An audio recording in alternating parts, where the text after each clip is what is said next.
एक बार की बात है, किसी राजा ने यह फैसला लिया कि वह प्रतिदिन 100 अंधे लोगों को खीर खिलाएगा।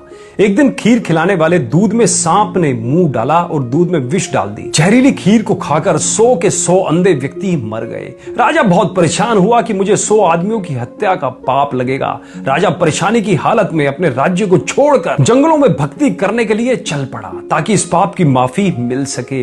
रास्ते में एक गांव आया। राजा ने चौपाल में बैठे लोगों से पूछा कि क्या इस गांव में कोई भक्ति भाव वाला परिवार है ताकि उसके घर रात काटी जा सके। चौपाल में बैठे लोगों ने बताया कि इस गांव में 2 बहन भाई रहते हैं जो खूब पूजा करते हैं। राजा उनके घर रात में ठहर गया।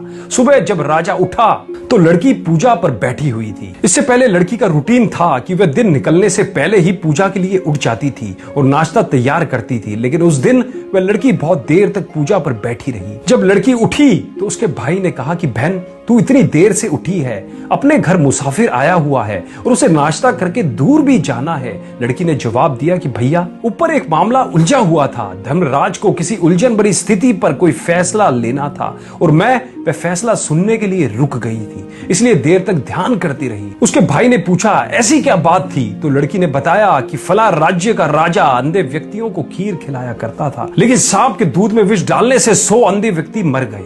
अब धर्मराज को समझ नहीं आ रहा कि अंधे व्यक्तियों की मौत का पाप राजा को लगेगा, सांप को लगे या दूध बिना ढके छोड़ने वाले रसोइयों को लगे। राजा भी सुन रहा था। राजा को अपने से संबंधित बात सुनकर दिलचस्पी हो गई और उसने लड़की से पूछा कि फिर क्या फैसला हुआ। लड़की ने बताया कि अभी तक कोई फैसला नहीं हो पाया था। तो राजा ने पूछा कि क्या मैं आपके घर एक रात और रुक सकता हूँ? दोनों बहन भाइयों ने खुशी से उसको हाँ कर दी। राजा अगले दिन के लिए रुक गया, लेकिन चौपाल में बैठे लोग दिन भर यही चर्चा करते रहे कि कल जो व्यक्ति हमारे गांव में एक रात रुकने के लिए आया था और कोई भक्त भाव वाला घर पूछ रहा था, उसकी भक्ति का नाटक तो सामने आ गया है। रात काटने के बाद वह इसलिए नहीं गया क्योंकि जवान लड़की को देखकर उस व्यक्ति की नीयत खोटी हो गई, इसलिए वह उस सुंदर और जवान लड़की के घर पक्के तौर पर ही ठहरेगा या फिर लड़की को लेकर भागेगा। दिन भर चौपाल में उस राजा की निंदा होती रही। अगली सुबह लड़की फिर ध्यान पर बैठी और रूटीन के टाइम अनुसार उठ गई। तो राजा ने पूछा,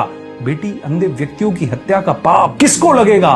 तो लड़की ने बताया कि वह पाप तो हमारे गांव के चौपाल में बैठने वाले लोग बांट के ले गए। इस कथा का सार इस प्रकार है, निंदा करना कितने घाटे का सौदा है। निंदक हमेशा दूसरों के पाप अपने सर पर ढोता रहता है और दूसरों द्वारा किए गए उन पाप कर्मों के फल को भी भोगता है। अतः दोस्तों, हमें सदैव निंदा से बचना चाहिए। अब दोस्तों, आपको आज 3 कार्य करने हैं। पहला, इस कथा को कम से कम 2 से 3 बार जरूर सुने और समझने की कोशिश करें। सुनने के अलावा समझे इस कथा को, तभी आपको इसका पूर्णता सार आ पाएगा और आप अपने जीवन में इस कथा को समझ पाएंगे। दूसरा, इस कथा के सार को अपने जीवन में लागू करें, अर्थात आप भी कभी निंदा भूल कर भी ना करें। और तीसरी बात और आखिरी बात, विद्यादान महादान।